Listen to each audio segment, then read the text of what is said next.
Assalamualaikum warahmatullahi wabarakatuh. Selamat pagi, siang, sore, dan malam teman-teman semua. Semoga kalian selalu dalam lindungannya dan selalu diberi kesehatan. Amin.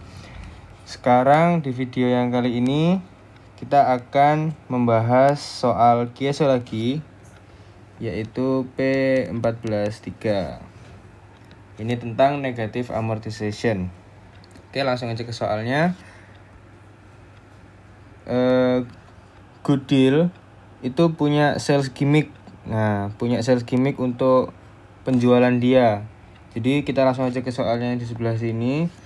Itu pada tanggal 1 Januari 2015 itu ada customer yang beli mobil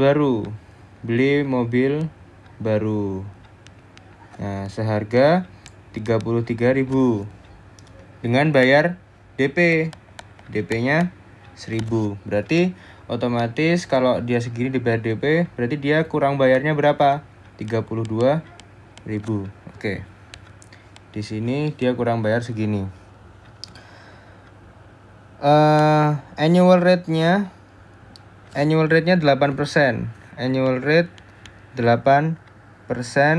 Quarterly payment berarti setiap 1 tahun itu 4 kali bayar.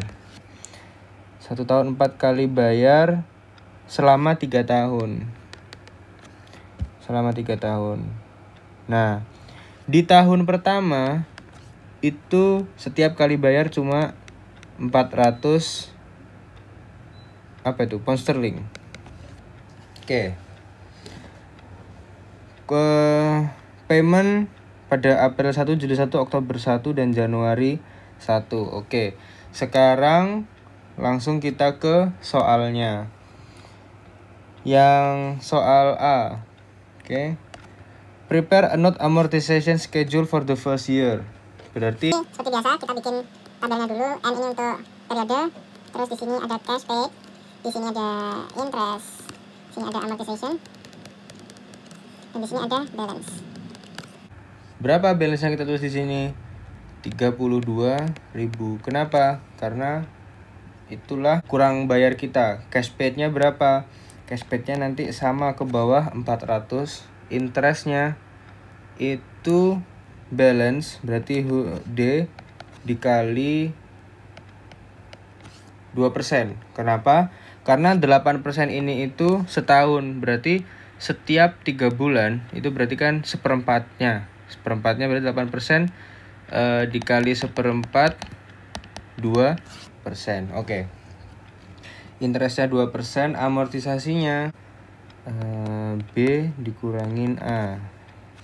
Jadi ini A, ini B, ini C, ini D. Nice. Oke, sekarang kita soalnya for the first year berarti 4 periode. Cash paid-nya sama semua idem.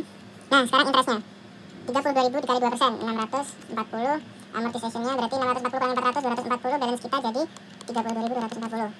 Interestnya 32.240 dikali 2%. Ini jadi 245. Jadi 32, 485.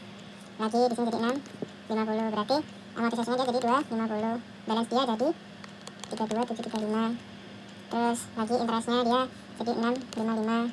Amortisasinya jadi 255. Balance dia terakhir jadi 32.990. 32.990.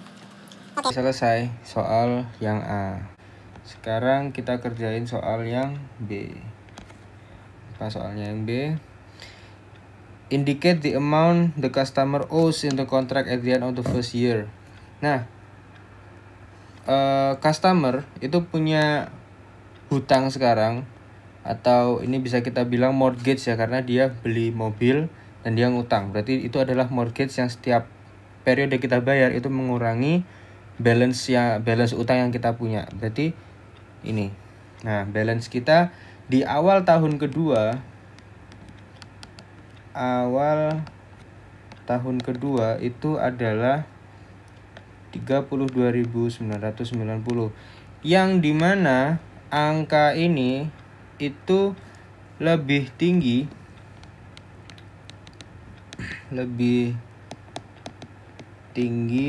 990 dari awal. Kenapa? Apa alasannya? Padahal kita kan bayar di program itu, kita dikasih keringanan bahwa di tahun pertama kita cuma cukup bayar 400. Tapi kenapa kok balance kita tuh selalu nambah tiap periode?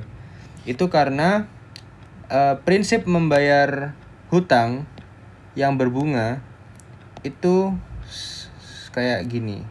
Jadi ini ada grafiknya seperti ini. Nah,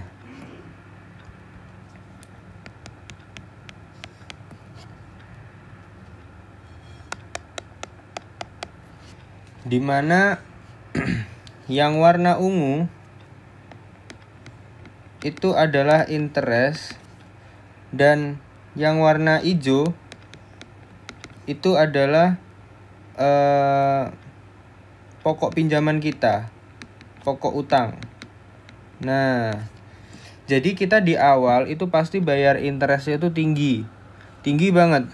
Nanti makin lama, semakin berjalannya waktu, interest itu semakin berkurang. Jadi kita bayar ke pokok utangnya. Kenapa gitu?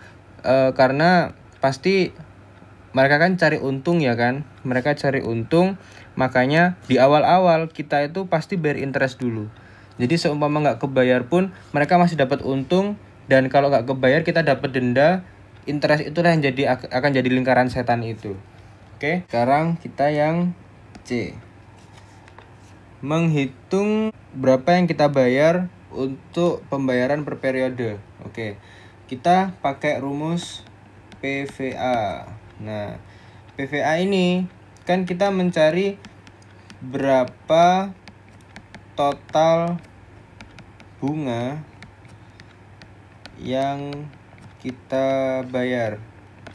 Berarti kita tuliskan rumusnya.